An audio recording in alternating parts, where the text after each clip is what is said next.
નમસ્કાર મિત્રો, સ્વાગત છે તમારું આપની ચેનલ ટેકનિકલ માસ્ટરજીમાં। તો મિત્રો, આપણા ઘણા રેશન કાર્ડ ધારકોની કમેન્ટ આવતી હતી કે મારું રેશન કાર્ડ, મારું નામ વ્હાઇટ લિસ્ટ છે કે નહીં, એ કેવી રીતે ચેક કરવું। તો આજના વિડીયોમાં આપણે માહિતી લઈશું કે તમારું રેશન કાર્ડ વ્હાઇટ લિસ્ટ છે એ કેવી રીતે તમે ઘરે બેઠા મોબાઈલ અને કમ્પ્યુટર વડે ઓનલાઈન ચેક કરી શકશો। મિત્રો, આ ચેક કરવા માટે સિમ્પલી તમારે 3 વસ્તુની જરૂર પડશે। એક તો છે તમારું રેશન કાર્ડ, બીજું છે તમારું આધાર કાર્ડ સાથે નંબર જે લિંક હોય તે, અને ત્રીજું તમારા આધાર કાર્ડના 4 ડિજિટ। તો આટલી વસ્તુ તમારે જરૂર પડશે। તો તમને અહીંયા માહિતી મળી જશે કે તમારું રેશન કાર્ડ વ્હાઇટ લિસ્ટ છે, તમારું નામ વ્હાઇટ લિસ્ટ છે, અને તમે ઓનબોર્ડ કર્યું હોય તો તમારું ઓનબોર્ડ થયું છે કે નહીં, એની પણ માહિતી આપણે આ વિડીયોમાં લેવાના છીએ। તો વિડીયો લાસ્ટ સુધી જોજો।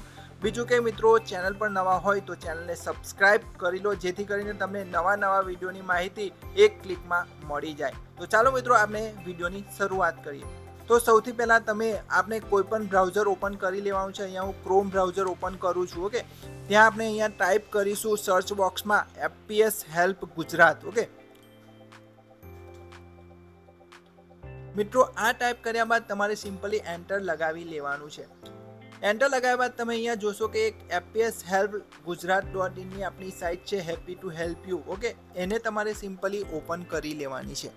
મિત્રો, ઓપન કરશો એટલે આ રીતની આપણી સાઇટ છે। તો તમે અહીંયા પહેલી જ પોસ્ટ જોઈ શકો છો, રેશન કાર્ડ ધારકો માટે ખુશ ખબર, તમારું નામ CBDCમાં ઓન બોર્ડ છે કે નહીં તે ઓનલાઈન કેવી રીતે જોવું। ઓકે, તો અહીંયા તમારે આ પોસ્ટ ઓપન કરી લેવાની છે। પોસ્ટ ઓપન કરશો એટલે તમને અહીંયા માહિતી મળી જશે કે કેવી રીતે તમારે ઓન બોર્ડ સ્ટેટસ ચેક કરવાનું છે। અહીંયા તમે જોઈ શકો છો CBDC profile on boarding status check guide. Okay, તો અહીંયા તમે જોઈ શકો છો step by step status check કરવાની પ્રોસેસ આપણે અહીંયા બતાવી દીધી છે।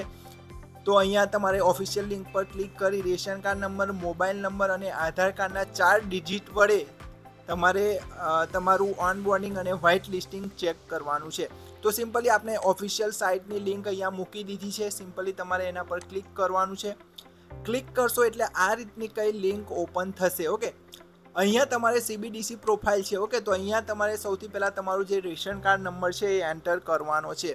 તો આપણે અહીંયા એક રેશન કાર્ડ નંબર એન્ટર કરી લીધો છે। ઓકે, નાવ હવે મિત્રો, આ રેશન કાર્ડમાં જે વ્યક્તિઓનું નામ હોય એમાંથી જે રેશન કાર્ડ ધારકનો નંબર આધાર કાર્ડ સાથે લિંક હોય એનો મોબાઈલ નંબર તમારે અહીંયા એન્ટર કરી લેવાનો છે।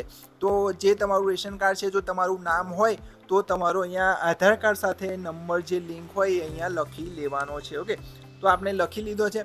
ત્યારબાદ તમારું આધાર કાર્ડ હોય એના છેલ્લા 4 ડિજિટ, ઓકે, 12 અક્ષરનું જે આધાર કાર્ડ હોય છે એમાં છેલ્લા જે 4 આંકડા હોય એનો તમારે અહીંયા નંબર લખી લેવાનો છે। તો આપણે એ નંબર લખી લીધો છે, 4 ડિજિટ। ઓકે, નાવ મિત્રો, અહીંયા એક કેપ્ચા આપેલા છે, તમારે સિમ્પલી અહીંયા કેપ્ચા ફિલ કરી લેવાના છે અને અહીંયા સર્ચ બટન પર ક્લિક કરવાનું છે। જેવું મિત્રો તમે ક્લિક કરશો તમને આ રીતનો મેસેજ આવશે, આ પરિણામો માટે કોઈ ડેટા મળ્યો નથી, no entitlement data found for this parameters. એટલે કે અત્યારે તમારું જે અનાજની ફાળવણી થઈ નથી CBDCમાં। ઓકે, તો આપણે અહીંયા સ્કીપ કરીશું અને અહીંયા ઓકે કરીશું।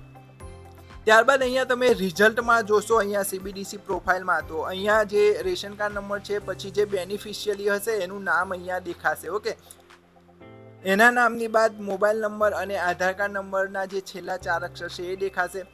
હવે મેઇન વસ્તુ મિત્રો, વ્હાઇટ લિસ્ટ છે કે નહીં, તો અહીંયા વ્હાઇટ લિસ્ટેડમાં યસ છે। ઓકે, તો આ જે રેશન કાર્ડ ધારક છે એ વ્હાઇટ લિસ્ટ છે। તો આ રેશન કાર્ડ ધારક ઓન બોર્ડ કરવા માટે અમને એપ્લિકેશન ડાઉનલોડ કરી ઇન્સ્ટોલ કરવી પડશે PNB ડિજિટલ। તો અહીંયા આપણે વ્હાઇટ લિસ્ટ ક્યારે થયું છે, 24 તારીખમાં વ્હાઇટ લિસ્ટ થઈ ચૂક્યું છે, 24/2/2026। ઓન બોર્ડ મિત્રો, ઓન બોર્ડનો મતલબ એ છે કે તમે એપ્લિકેશન ડાઉનલોડ કરી અને એમાં રજીસ્ટર કર્યું છે કે નહીં। તો હા મિત્રો, આ ભાઈએ રજીસ્ટર કરી લીધું છે, ઓન બોર્ડ થઈ ચૂક્યું છે અને એમની એપ્લિકેશન પણ ડાઉનલોડ થઈ ચૂકી છે, PNB ડિજિટલ રૂપી એપ ડાઉનલોડ કરી અને એમને રજીસ્ટર પણ કરી લીધું છે। અહીંયા જે તારીખે એમને રજીસ્ટર કર્યું હોય એ તારીખ પણ અહીંયા બતાવી દીધી છે। એટલે કે મિત્રો, હવે આ જે રેશન કાર્ડ ધારક છે એ દુકાને જઈ પોતાના મોબાઈલ વડે અનાજ મેળવી શકશે। ઓકે, મોબાઈલ વડે કૂપન જનરેટ કરી શકશે। હવે મિત્રો, આપણે બીજું એક રેશન કાર્ડ લઈએ અને એની માહિતી ચકાસીએ કે આ પણ ઓન બોર્ડ છે કે નહીં, કે વ્હાઇટ લિસ્ટ છે કે નહીં। ઓકે, તો આપણે અહીંયા બીજો એક નંબર ટાઈપ કરી લઈએ, પછી એમનો જે મોબાઈલ નંબર છે એ ટાઈપ કરી લઈએ અને ત્યારબાદ જે છેલ્લા 4 ડિજિટ હોય આધાર કાર્ડના એ લખી લઈશું। આટલી વસ્તુ લખ્યા બાદ અહીંયા કેપ્ચા લખીશું અને સર્ચ પર ક્લિક કરીશું. ઓકે, નાવ મિત્રો તમે અહીંયા જોઈ શકો છો એની ડિટેલ નીચે આપણે CBDC પ્રોફાઇલમાં મળી જાય છે. અને અહીંયા વ્હાઇટ લિસ્ટમાં જોઈ શકો છો તો યસ આપેલું છે, પરંતુ ઓન બોર્ડિંગમાં નો આપેલું છે. એટલે કે મિત્રો જે આ વ્યક્તિએ છે હજુ PNB ડિજિટલ રૂપી એપ્લિકેશન ડાઉનલોડ કરી નથી, એટલે કે એમને હજુ રજિસ્ટ્રેશન કર્યું નથી. તો એમને એપ્લિકેશન ડાઉનલોડ કર્યા બાદ PNB ડિજિટલ એપ્લિકેશન ડાઉનલોડ કર્યા બાદ એમાં આધાર કાર્ડ વડે રજિસ્ટ્રેશન કરવાનું છે. મિત્રો રજિસ્ટ્રેશન કેવી રીતે કરવાનું છે એનો વિડીયો પણ આપણે આ ચેનલ પર મૂકેલો છે, તો વિડીયો જોઈ લેજો અને ઓન બોર્ડ તમારું કરી દેજો. જો વ્હાઇટ લિસ્ટ હોય તો તમે ઓન બોર્ડ થઈ શકશો. ઓકે, હવે મિત્રો આ રીતે તમે ઓન બોર્ડ કરી અને તમે કૂપન જનરેટ કરી શકશો. મોબાઈલ વડે તમે દુકાને જઈ જથ્થો મેળવી શકશો. તો બસ મિત્રો વિડીયોમાં આટલું જ હતું. બીજી પણ ઘણી એરર આવતી હોય તો તમે મને કમેન્ટ કરી શકો છો, તો આપણે એ એરર સોલ્વ કરવાનો પણ પ્રયત્ન કરીશું અને એના વિશે પણ આપણે વિડીયો બનાવીશું. તો મળીશું નવા વિડીયોમાં નવી ઇન્ફોર્મેશન સાથે. ત્યાં સુધી રજા આપજો. જય હિન્દ, જય ભારત.